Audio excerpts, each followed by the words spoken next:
Welcome to Belvoir In the Know, hosted by the Fort Belvoir Garrison Commander and Command Sergeant Major.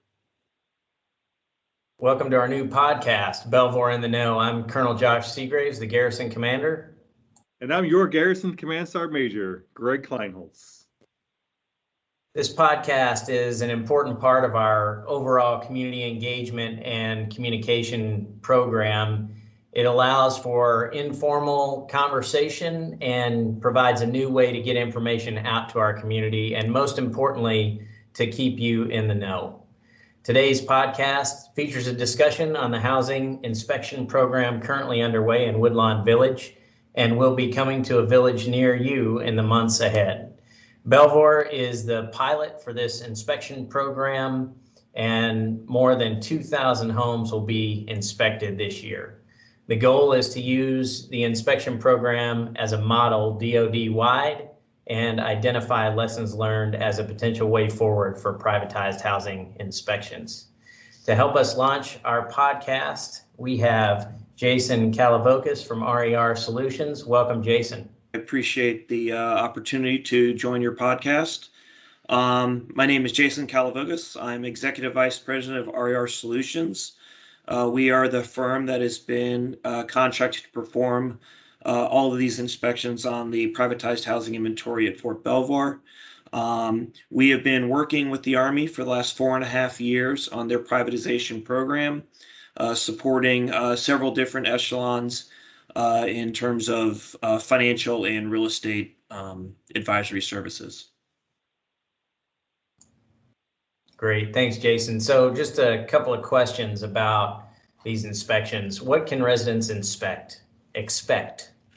So, sir, I think the biggest thing that residents can expect is a professional, highly qualified, highly experienced home inspector to come in and review and document the current condition of all of the components of their home, including interior, exterior, and building systems such as HVAC, hot water, plumbing, electrical, all those types of things.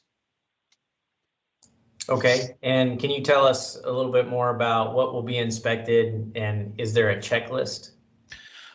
Yes, sir. So currently we are using and we will use the International Association of Certified Home Inspectors checklist. That's short for INTRANACHI. It's a well-certified and well-respected association. They have a very comprehensive home inspection form.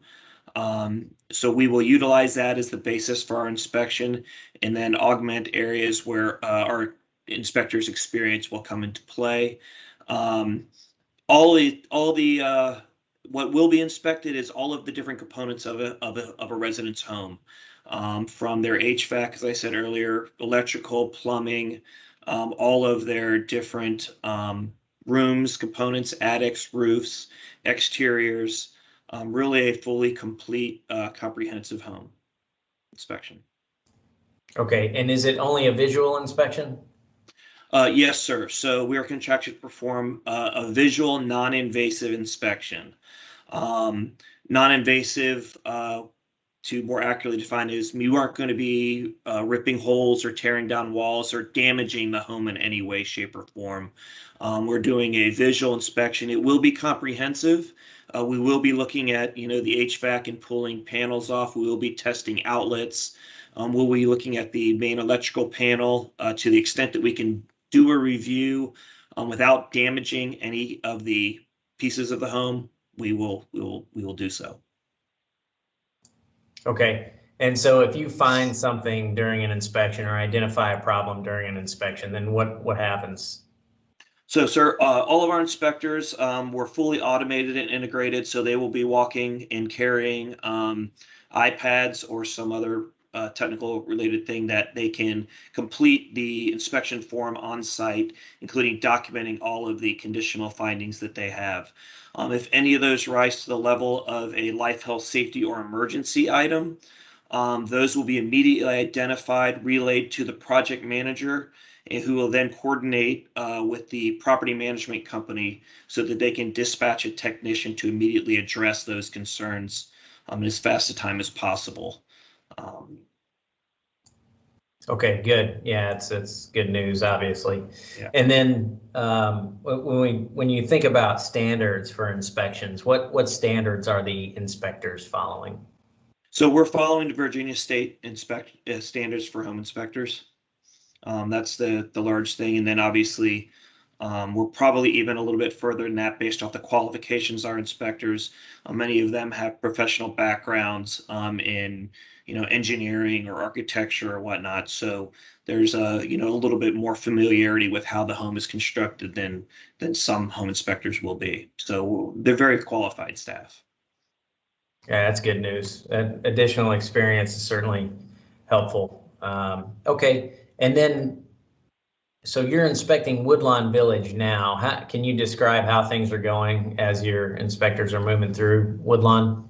Yes, sir. So we're about 2/3 to 3/4 the way through Woodlawn. We began Woodlawn at the beginning of February. We've had about 3.5 days of lost days due to the wonderful weather that we've experienced here the last couple of weeks. But we're working to reschedule those, get those back on track. We're able to inspect, say, 20 to 24 homes a day, so we feel like we can recoup those. To this point, we've seen excellent cooperation from the residents in whole. There has been several reschedulings or missed appointments, whatnot. Our inspectors are not to do an inspection without an adult present. So I guess what we would really ask is that continued cooperation. Please be there, be present at the time of the inspection so that we can do those inspections. We can get in and out of the house quickly.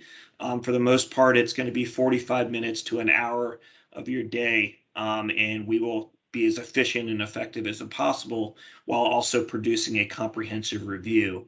That's going to be the single biggest thing to maintain our efficiencies in this process, and thus getting these reports delivered back to the Army and back to the garrison for the improvement of the living of the homes and just the greater guidance for the program. Okay, great. Yeah, that's good. Good rundown. Okay, anything else you want to share that with our residents that may make the process better as more homes get inspected? You covered a little bit of that, but anything very specifically that we'd like to touch on?